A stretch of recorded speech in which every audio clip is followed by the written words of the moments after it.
চাওয়ার জন্য একটা ইয়ে করলাম, চাওয়ার জন্য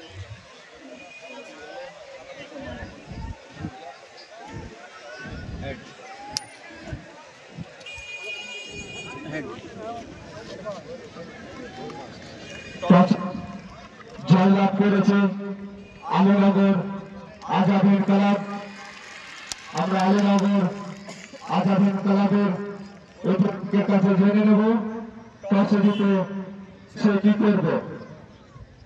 তো সেইটা প্রথমে আমরা গোল করার সিদ্ধান্ত নিলাম।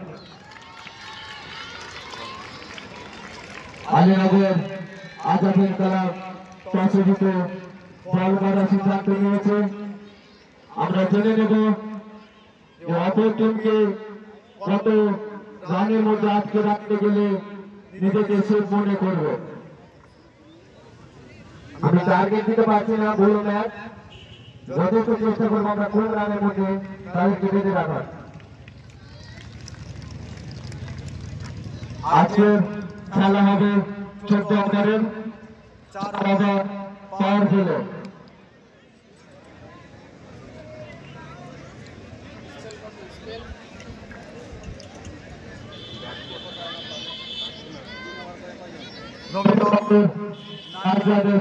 অধিনায়কের কাছে জেনে নেব যে ব্যাট করে কত লক্ষ্যমাত্রা দিতে গেলে নিজেকে সেভ মনে করবে। রানের টার্গেট এখানে দেওয়া যাবে না, কারণ যে মাঠ হচ্ছে ছোট, তাই আমরা ভালো ব্যাট করে রান রাখবো মতো তৈরি করি।